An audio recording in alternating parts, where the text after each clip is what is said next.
Hello students, welcome to Savita English classes. In this video we will do one poem for class 9th and name of the topic is A Legend of the Northland. So for the explanation of this poem, let's move to the text. A Legend of the Northland. It is a poem for class 9th. Legend, it means एक पौराणिक कथा, पुराणों में कही जाने वाली means पहले की एक कथा ऑफ द नॉर्थलैंड की। यहाँ जो हमारे राइटर हैं वो हैं फोबेक कैरी। वो एक अमेरिकन राइटर हैं, अमेरिकन पोइट भी हैं और अमेरिकन राइटर भी हैं, फोबेक कैरी। ये जो हमारी पोएम है ये एक बैलेड है। बैलेड क्या होता है? बैलेड एक ऐसी मीन्स आप कह सकते हैं पोइट्री है जो नरेट की जाती है शॉर्ट स्टेंजाज के अंदर और एक स्टोरी होती है।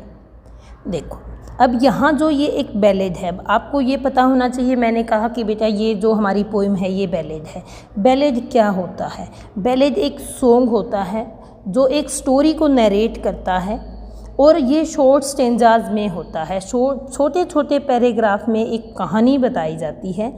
बैलेड जो होता है एक फोक कल्चर या पॉपुलर कल्चर या मीन्स उस समय की एक ओरली कही गई जनरेशन टू जनरेशन, एक जनरेशन से दूसरी जनरेशन को कही गई कहानी होती है। और इसी तरह से ये जो legend of the north land है ये हमारा बैलेड है। यहाँ भी एक स्टोरी है, एक बूढ़ी औरत की कहानी है। सेंट पीटर कैसे उस पर गुस्सा हो जाते हैं, तो उस औरत की ये कहानी है। This poem narrates the legend. ये जो पोएम है ये एक कहानी को नरेट करती है, एक स्टोरी को नरेट करती है एक ओल्ड लेडी की, जिसके ऊपर जो है सेंट पीटर गुस्सा हो जाते हैं उसके ग्रीड की वजह से, उसके लालच की वजह से। वो औरत जो है वो बहुत ही ज़्यादा लालची है और उसके ऊपर सेंट पीटर गुस्सा हो जाते हैं। They away away in the Northland. Away away बहुत दूर दूर दूर तक नॉर्थलैंड के अंदर जो है where the hours of the day are few.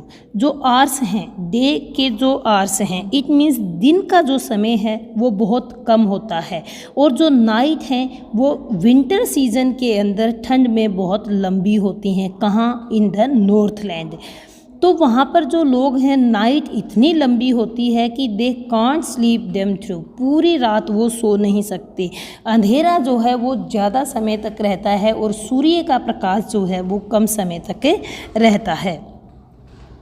Where they harness the swift reindeer. Where they harness, और वहाँ क्या करते हैं लोग, वहाँ के जो लोग हैं वो क्या करते हैं? व्हेन इट स्नोज, जब स्नो होती है, जब बर्फ़ होती है, इट मीन्स जब विंटर का सीज़न होता है, बर्फ़ होती है, तो वो वहाँ पर तेज़ चलने वाली स्विफ्ट रेंडियर से जो गाड़ियाँ चलती हैं, रेंडियर से जोड़कर जो गाड़ियों को लगा लेते हैं, हार्नेस को मीन्स रेंडियर से गाड़ी को अटैच करते हैं। क्यों? क्योंकि रेंडियर जो है और वो मीन्स हम कह सकते हैं कि वो बर्फ़ में बहुत इजीली से चल सकता है। और टू द स्लेजेज, वो स्लेजेज जो मीन्स बर्फ़ में चलने वाली गाड़ी जो हैं वो रेंडियर से अटैच कर लेते हैं जब वहाँ पर बर्फ़बारी होती है।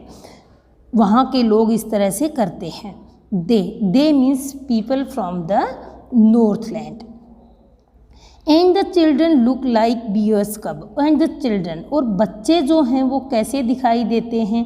वहाँ पर बच्चे जो हैं वो एक बियर कब, भालू के बच्चे की तरह से फनी मजाक करते हुए और फरी क्लोथ्स, जो उस समय कपड़े जो हैं ज़्यादा वुलन के गर्म रहने वाले फर के क्लोथ्स बच्चे पहनते हैं तो वो फ़नी भी लगते हैं। और उनका कंपैरिजन किससे किया है? वो किसकी तरह से लगते हैं? लाइक बियर से कब, बियर के बच्चे की तरह से। अब यहाँ पे यूज़ किया है लाइक। लाइक और एज दो वर्ड हैं बेटा जिनको हम यूज़ करते हैं कंपैरिजन के लिए। किसी चीज़ की किसी से कंपैरिजन हम करते हैं तो वो यहाँ पे जो रिहेटरिकल टर्म जो यूज़ की है वो है सिमिली। सिमिली होती है बेटा उपमा अलंकार। उपमा अलंकार में ये दो वर्ड यूज़ किए जाते हैं, एक तो एज और एक लाइक। अब सिमिली आपने अलंकार पढ़े होंगे, इसको हम उपमा अलंकार कहते हैं। सिमिली में क्या है, किसी से एज या लाइक से किसी चीज़ की तुलना जो है किसी को किसी की तरह से बताया जाता है। तो यहाँ पर जो बच्चे हैं उनको बियर कब की तरह से बताया गया है। They tell them a curious story, वो जो हैं वो अपने बच्चों को एक विचित्र कहानी सुनाते हैं वहाँ के लोग। मैं विश्वास नहीं करता कि ये सच है या नहीं है, लेकिन यह कहानी सुनाने पर आपको एक लेसन, एक कहानी जो है इस टेल के थ्रू, इस कहानी से आपको एक लेसन अवश्य मिलेगा, एक शिक्षा जो है वो अवश्य मिलेगी इस कहानी को, इस स्टोरी को सुनने से। Once when the good Saint Peter, एक बार जब गुड सेंट पीटर हैं वो लिव्स इन द वर्ल्ड, इस संसार में हैं बिलो हमारे साथ, एंड वॉकड अबाउट, और घूमते हैं प्रीचिज करते हुए, उपदेश देते हुए। तो ये हमें नहीं पता है कि you know just as he did, उसने क्या किया, मीन्स उनके साथ क्या हुआ और उन्होंने किस तरह के इंसिडेंट का सामना किया। उसको पता है कि जैसा वे किया करते थे, क्या करते थे, घूम घूम कर लोगों को मीन्स अच्छी शिक्षा दिया करते थे, प्रीचिंग किया करते थे। He came to the door of एक बार वो एक कॉटेज की कुटिया के डोर के ऊपर आते हैं और अर्थ के ऊपर घूमते हुए, ट्रैवलिंग अराउंड द, पृथ्वी पर घूमते हुए वो एक बार एक कुटिया के दरवाजे पर आते हैं। वहाँ पर एक जो औरत है, एक लिटिल वुमेन है, वो चूल्हे के ऊपर केक को बना कर जो है वो पका रही है, बेक कर रही है। तो इस प्रकार वहाँ पर जो सेंट पीटर हैं पहुँच जाता है। एज बीइंग फेंट विद फास्टिंग, उस समय जो उन्होंने क्या है फास्ट रखा हुआ है, और फेंट मीन्स बहुत ही कमज़ोर हो गए हैं और मूर्छित होने वाले हैं। पूरा दिन जो है ऑलमोस्ट निकल गया है और सेंट पीटर ने कुछ भी नहीं खाया है। इस पर सेंट पीटर कहते हैं कि he asked her from her, कि वो अपने स्टोर से एक केक उसे दे दे, सिंगल वन केक की जो है वो डिमांड करता है उस औरत से।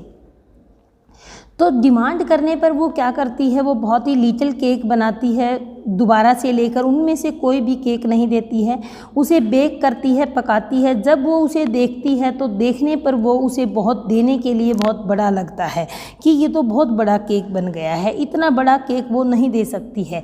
इस प्रकार वो दोबारा से एक और गोला लेती है, नीड करती है, नीड होता है बेटा गुथना, and still a smaller one, जो पहले लिया है यहाँ पर जो केक बनाया है उससे बहुत ही स्मॉल लेती है यहाँ पर स्मॉलर वन। किससे स्मॉलर वन? फर्स्ट वन से smaller one. But it looked when she turned it over, लेकिन जब वो उसके ऊपर भी देखती है तो भी ये क्या लगता है, इतना ही बड़ा लगता है जितना कि पहले वाला लगता है। Then she looked a tiny scrap, इस प्रकार वो बिल्कुल ही एक छोटा सा स्क्रैप लेती है, छोटा सा टुकड़ा लेती है आटे का, उसको इतना रोल करके उसको बिल्कुल फ्लैट बना देती है, चपटा बना देती है एक वेफर की तरह से, और उसे बेक करती है, पकाती है। लेकिन देने के लिए तो वो पार्ट भी उसको बहुत बड़ा लगता है और उससे वो अपने आप को अलग नहीं कर सकती। इट मीन्स वो दे नहीं सकती। फोर सी सैड, वो क्या कहती है कि माई केक्स, मेरे जो केक्स हैं, दैट सीम टू स्मॉल, वो बहुत छोटे दिखाई देते हैं। When I eat to them myself, जब मैं खुद खाती हूँ तो वो बहुत छोटे होते हैं, और जब मैं देती हूँ तो वो बहुत ज़्यादा बड़े दिखाई देते हैं। और इस प्रकार कहकर वो क्या करती है, so she put them on the shelf, और अपनी अलमीरा में रख देती है। देन गुड सेंट पीटर जो हैं वो ग्रू एंग्री, अच्छे जो सेंट पीटर हैं वो गुस्सा हो जाते हैं। फॉर ही वॉज हंग्री, क्योंकि वो क्या है, भूखा है, और फेंट बहुत ही मूर्छित सा होने को है, बहुत ज़्यादा कमज़ोर हो गया है। और इस प्रकार की जो वोमेन है वो प्रोवोक कर सकती है, उकसा सकती है ए सेंट, एक साधु को, एक पीटर जैसे एक बहुत अच्छे इंसान को भी उकसाने के लिए काफ़ी है, was enough. As he said, और उसने कहा, क्या कहा कि you are far too selfish, आप बहुत ज़्यादा सेल्फिश हैं, आप ह्यूमन की फॉर्म में रहने के लिए, टू ड्वेल मीन्स बेटा निवास करना, ह्यूमन बीइंग के रूप में निवास करने के लायक नहीं हो, आप दोनों फूड और शेल्टर दोनों के लायक ही नहीं हो, खाने और भोजन के लिए दोनों ही नहीं हो, and fire to keep you warm, और उस आग के लिए भी नहीं हो जो आपको गर्म रख सके। इट मीन्स आप जो बेसिक रिक्वायरमेंट्स होती हैं ह्यूमन बीइंग की, आप उनके लायक नहीं हो, वो आपको नहीं मिलनी चाहिए। नाउ अब वो क्या कहता है कि अब आप क्या करोगी, you shall build as the birds do, आप वही करोगी जैसे कि पक्षी करते हैं। आपको बहुत ही स्कैंटी फूड मिलेगा, स्कैंटी मीन्स बेटा बहुत कम, क्योंकि वो उसको बहुत कम देना चाहती है। आपको बहुत कम खाना मिलेगा और वो भी कैसे, बोरिंग बोरिंग और बोरिंग, बहुत ही बोरिंग तरीके से। All the day in the hard, पूरा दिन पूरा हार्ड वर्क करेंगे ड्राई वुड के ऊपर, सूखी वुड के ऊपर, लकड़ी के ऊपर, और फिर जाके आपको बहुत थोड़ा सा खाना मिलेगा। Then up she went through the chimney, और वो इस प्रकार जो है चिमनी में से उड़कर बाहर चली जाती है और उसके बाद दोबारा कोई भी वर्ड जो है नहीं बोलती है। And about of the top flu A would पीकर, और उसके चिमनी के ऊपर जो है उड़ते हुए एक वुड पीकर दिखाई देता है। वुड पीकर, एक वुड पीकर हिंदी में कहते हैं कटफोड़ा। इट मीन्स बेटा वो एक ऐसा जो बर्ड है कि वो ड्राई वुड को खाता है, और ड्राई वुड को मीन्स उसके स्टेम के ऊपर बैठ के, प्लांट के स्टेम के ऊपर बैठ के, वहाँ से जो ऊपर वाली जो लेयर जो ड्राई होती है उसको वो अपनी चोंच से टक टक टक, और वो बहुत ही एक हार्ड वर्क करके बहुत ही लिटिल जो है स्मॉल क्वांटिटी में जो फूड उसको मिलता है। एज सी वो चेंज टू ए बर्ड, और इस प्रकार वो जो औरत है वो क्या बन गई है, एक पक्षी बन गई है। She had a scarlet cap on her, और उसने जो है उस समय एक स्कारलेट कलर की, रेड कलर की कैप पहनी हुई है अपनी उसके हेड के ऊपर। And that was left the same, और वो सेंट पीटर ने सेम छोड़ दी है। किसके लिए, उस पहचान के लिए कि जो कैप पहने हुई है वो कौन है, उसको इजीली पहचाना जा सके। And all the rest of, और जो कपड़े पहने हुए थे वो जलकर जो है कोयले में चेंज हो गए हैं, आग लग गई है। फ्लेम में मीन्स आग से, बिल्कुल कोयले से जलकर ब्लैक हो गए हैं। And every country school boy, और एवरी कंट्री, और हर कंट्री का स्कूल बॉय जो है वो क्या करता है, seen her in the wood, जंगल में उसे देख चुका है। Where she leaves in the trees, जब वो मीन्स पेड़ों में रहती है, टिल दिस वेरी डे, आज तक भी वो पेड़ों में रहती है, और boring boring and boring for food, और खाना जो है उसके लिए बहुत ही बोरिंग है। हमारे राइटर हैं फोबे कैरी, और इसको हम डिस्क्राइब कर चुके हैं कि बैलेड क्या होता है। तो ये जो हमारी पोएम है वो एक बैलेड है। जैसे कि हम सिमिली का डिस्कस कर चुके हैं कि यहाँ पर जो यूज़ किया है राइटर ने, वो रिहेटोरिकल टर्म जो है, जो फिगर ऑफ स्पीच यूज़ किया है वो सिमिली है कंपैरिजन के लिए। वहाँ तो लाइक के साथ यूज़ किया, और यहाँ एक और वर्ड मीन्स लाइन मैं देख रही हूँ, ब्लैक एज, ये यहाँ लाइन ये देखिए बेटा, black as coal in the flame. अब जो क्लोथ्स हैं वो किसकी तरह से ब्लैक हो गए हैं, कोयले की तरह से जो हैं ब्लैक हो गए हैं। और दो ही वर्ड मैंने आपको बताए थे कि लाइक और एज। अगर लाइक और एज के साथ कंपैरिजन है तो वो क्या है, सिमिली है। तो यहाँ एज के साथ है और वहाँ लाइक के साथ है। तो इस पोएम का जो मैसेज हमें मिलता है वो मैसेज क्या है कि the poem a legend of the Northland gives the message of charity, sharing our food and other belongings with the needy.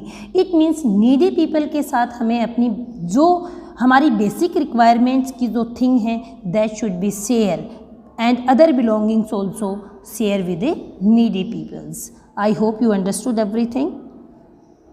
After watching this video you tell to me in comment box with your name you understand or not. Thank you.